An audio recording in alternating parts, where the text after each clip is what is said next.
to stay because I know it's late and you were very busy. We had a very busy and very interesting day too.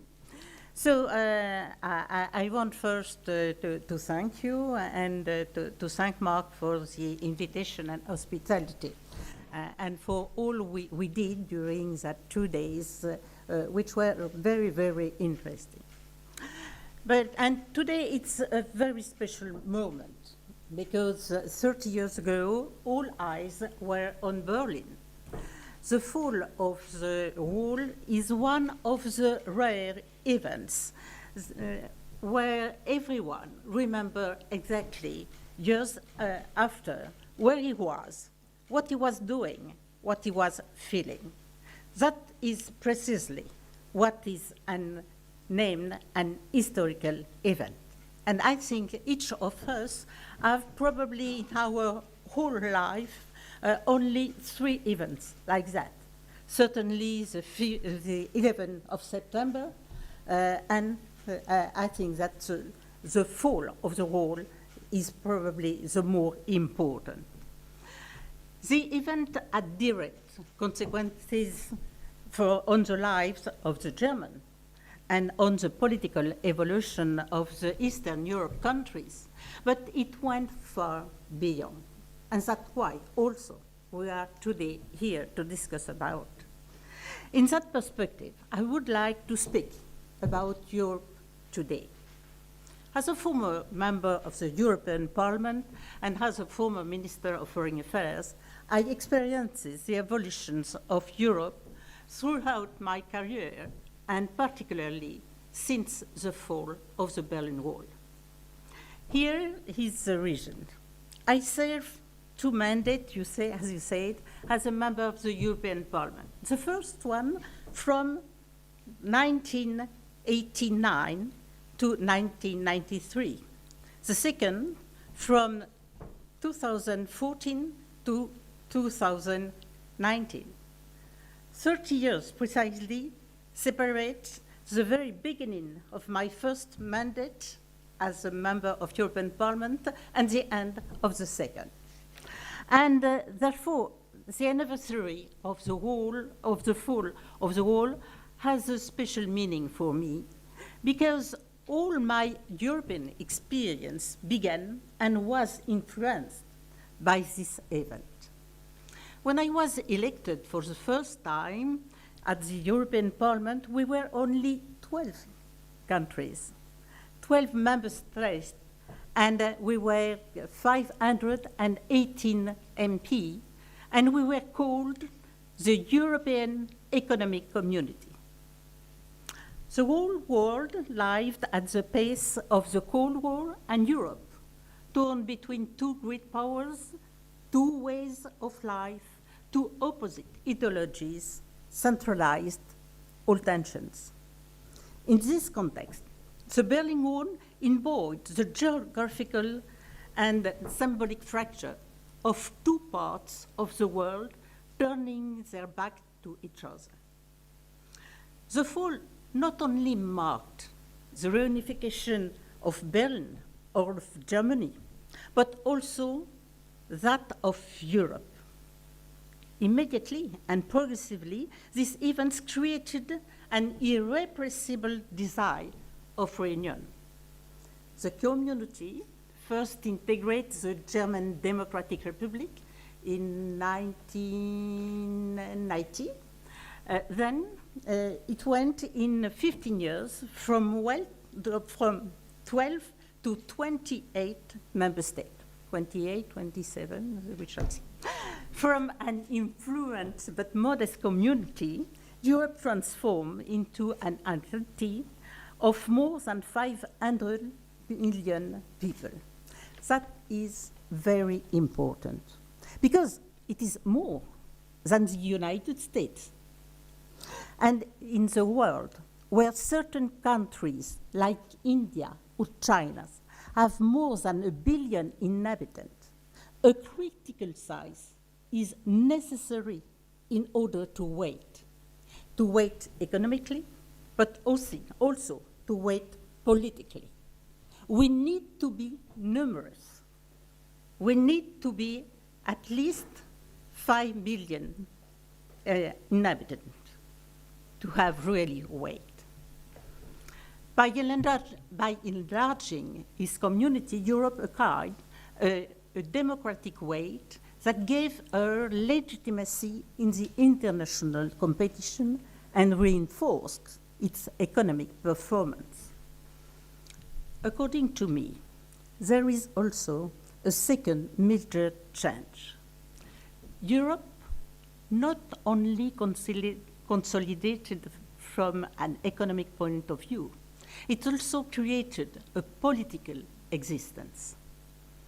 European Economic Community, in the beginning, it became the European Community in 1992, and then the European Union in 2009. These changes of name are not superficial ones. They are translating something. They are translating a will to federate around one voice, one vision, and common values. What is very different from what we knew before, where we were against, where we have two, maybe more, but two voices, the East and the West. And we have also different values. So I think it's a very important major moment for Europe. Through this economic and political dimension, Europe became an example of stability and a model of peace throughout the world. And I can testify because I went in the different parts of the world, how people, and especially in the country where there is war, are looking at what Europe was able to do after the Second World War, but to do also when it reunified people. We were separated, family, we were separated during decades and decades. But be careful, the work is not achieved. And maybe we are not in the good way today. Some of the orators spoke about that problem in the day. The wall of East-West division fell 30 years ago, but many walls remain within Europe. Only a few weeks ago, I was yet member of European Parliament. I was assisting to crazy situation at the European Parliament, where MPs of the same parties nearly came to blows because they couldn't agree on a text. They were in the same party about the problem of migration. And they were really fighting and physically aggressing each other. A lot of people wonder why Europe seems gangrene by so many pointless disputes. How can it find a place in the international competition when it is paralyzed by all those internal disagreements? I have said it for many years.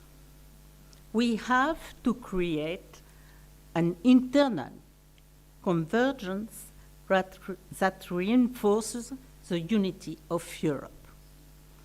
We have yet a convergence of norms, of level of equipments, of production capacity.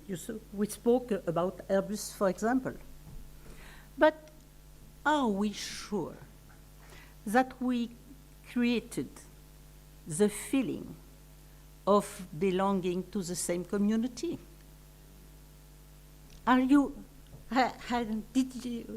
Did we create the feeling of to be in the same community?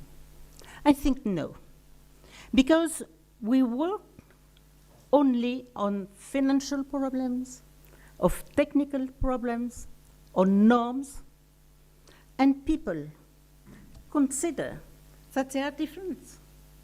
How can you have the feeling of the same community when people for the same work have a very different, are paid very differently in Bulgaria and in Belgium, in Poland and in Spain? How can you create the feeling of a real community when the social protection is so different from Balkans to Dutchland? How can you create the feeling to be in the same community when taxes are so different? In France, we have the championship, one, and in Greece, for example, or there. That could be the main reflection of all the politicians in our different countries. And it's not easy, because each of them want to protect his own system.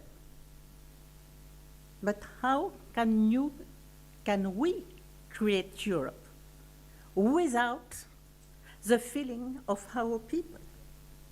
That's a real problem. We have also to create other convergence, for example, in foreign policies. And I heard what some of the orators before me were speaking about. Their real problem. Yes, Europe is at peace, but conflicts have not disappeared. They have moved. All around the continent, the great tense areas gravitate. I think that the world have never been so dangerous that now. When I was Minister of Defense, as you said, it was not so dangerous than it is today. Because today, we have the old conflicts in Middle East, for example, or sometimes in Africa. We have also new conflicts. We can see in Iraq, in Syria, for example. And we have also potential conflicts, because tensions for water, or also for food, for energy, and so on. So really, I think we are surrounded by many kinds of potential conflicts. East crises between Russia and former Soviet states are far from resolved. In the south, Maghreb is a crossroad for all kinds of traffic, amplified by a context of strong political instability. In the Middle East, of course, armed conflicts and humanitarian crises come one after another. And they have important consequences in Europe, like migrations, we spoke also about, terrorism, and so on. Peace seemed guaranteed in Europe, but the continent surrounded with conflict is not protected from instability and from some manifestation like terrorism. There is an emergency. The 27 member states have to agree on main principles to be able to face any potential threat and to affirm itself diplomatically. We understand it. 30 years later, Europe is still confronted to walls within its own perimeters and its periphery. Yet, in our present world, much more complex than in 1989, the great challenges have transcended the walls. Climate change, terrorism, I said, cybersecurity, some other orators spoke about, populism. All that are global problematics that go beyond borders. This observation reinforces the need to find collective solutions of union. But it forces us to think about the meaning of the union when the definition of rules and borders is so challenging. In order to reconnect with the sense of Europe, we must develop our prospective view. I think it's important. When I'm going to United States, for example, I'm going to some think tank. And when I compare the American think tank with our in Europe, there is a difference, a total difference of importance of prosperity, but not only, also the influence. They have a real influence on governments. They have a real influence of who are the leaders, the economical leaders, for example. We need that in Europe. And I think it would be easier to have convergences if we are not thinking about what to do in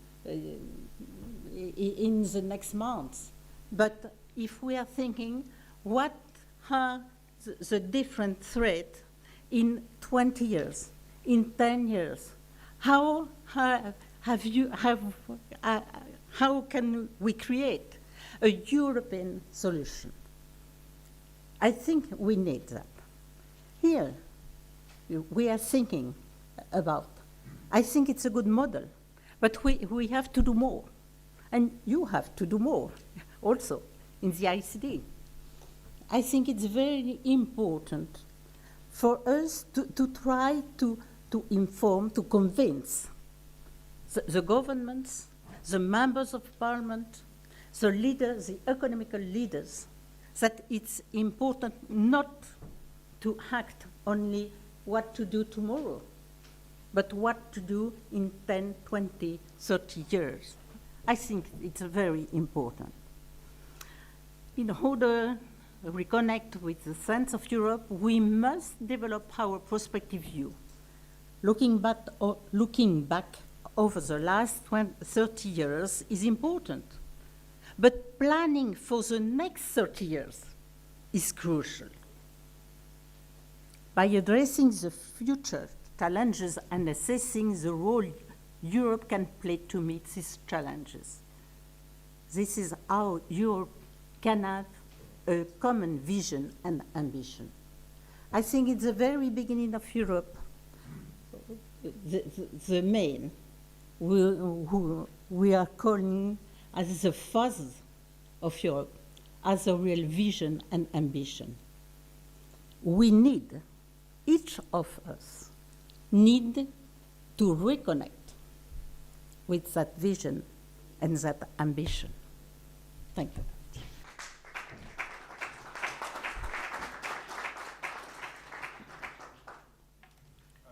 Madame Alliot-Marie for her speech. We have got time for one or two questions. Or reflection, because I think there is not really probably a question, but maybe some other position than mine, if you can. But may I just ask something? Do you have the mic? There is. Where is it? This one. Is it on now? Uh-huh. Yeah. I have the question concerning the political leadership. As I understood, your concern is about now the lack of long-term vision and also the lack of a real feeling of togetherness in Europe. I think also among the leaders, if we recall the time when the European idea was created and when this form of cooperation was initiated, there were personalities like General de Gaulle, Konrad Adenauer, leadership in Italy. The question is, can there again be such a constellation where, as in the 50s and 60s, when the leaders really took decisions with with the future in mind, not just the next day or the next year, how can one again reach or achieve such a situation or constellation among leaders in Europe? Because now it's more or less after the departure, as it seems, of the United Kingdom, it's more or less quite often just of every of the leaders thinking about his own nation-state environment and election. Yeah, and elections, yeah, short-term planning. So that would be my question in view of your long experience also at the top level of national and European politics. I think that the fathers of Europe consider the future looking what was happening just before. And I think just now the politicians have also to consider what is coming badly with, for example, popularism, Yes. terrorism, and so on. So that is not the problem of Europe is not really the responsibility. It is a responsibility. It's not only that. That's what I say. We have to consider what will be the new threat in 20 or 30 years. So new threats, okay, you can say, in 2050, we shall be 10 billion of citizens in the world. We will have to give food and proper water to that. What can we, Europe, can do? We are probably the first or the better for agriculture and agroalimentary industry. So we have a special responsibility to do. And I'm not sure that in European Parliament or in Commission we have really an agricole policy for that. So I think that we can, all the countries, consider what we have to do to produce in 2050 to respond to the demands of the different population. I think that is important. We are living more and more, older and older, and we want to have a good health as long as possible. We in Europe, we are probably the best for the medical organization, the medical system, for the pharmaceutical system. What have we to do to develop our system for the whole world? That is a question. The problem of energy is very important for Africa in particular, not only in Africa. And we are the best in the way. We have very important industry for that. What can we do in a European level to help to generalize the energy in